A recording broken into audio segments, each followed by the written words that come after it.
Chers compatriotes, j'ai souhaité m'associer à cette soirée de soutien au Liban organisée à l'initiative du sénateur Olivier Cadic, que je remercie.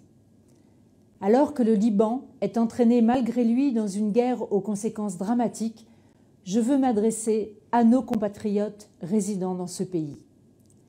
Évidemment, je n'oublie pas les trop nombreuses victimes civiles de ce conflit qui s'est intensifié depuis 3 semaines.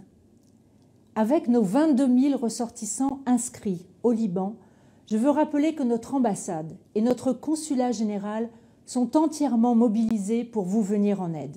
Une réponse téléphonique a été mise en place 24 heures sur 24 pour répondre à vos questions et vous apporter surtout des solutions. Depuis Paris, nous suivons l'évolution de la situation heure par heure et nous nous préparons à tous les scénarios. Les renforts ont été envoyés à Beyrouth par le centre de crise et de soutien en appui à nos équipes sur place. Des vols civils et militaires ont été affrétés ces derniers jours pour assister ceux qui le souhaitent à quitter le Liban et des moyens militaires ont été prépositionnés à proximité immédiate de Beyrouth. Je me suis rendue à l'aéroport de Roissy la semaine dernière pour accueillir une 50aine de compatriotes dont nous avons facilité le retour à Paris et j'ai pu constater à quel point ils étaient reconnaissants des moyens que nous avions mis en œuvre pour faciliter leur départ. Ces moyens pourraient être utilisés le moyen venu si la décision était prise de procéder à une évacuation. Aujourd'hui, cette évacuation n'est pas d'actualité, alors que l'aéroport de Beyrouth continue de fonctionner et que des vols commerciaux opèrent toujours la liaison à destination de Paris.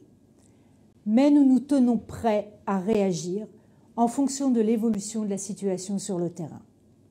Un mot enfin pour évoquer la conférence internationale de soutien à la population et à la souveraineté du Liban que nous organiserons à Paris le 24 octobre à l'initiative du président de la République et à la suite du déplacement dans la région du ministre Jean-Noël Barrot. Cette conférence aura pour objectif de mobiliser la communauté internationale pour apporter d'urgence le soutien humanitaire dont le Liban a tant besoin. Ce sera aussi l'occasion de rappeler l'urgence d'une cessation des hostilités et d'un règlement diplomatique fondé sur la mise en œuvre de la résolution 1701 des Nations Unies.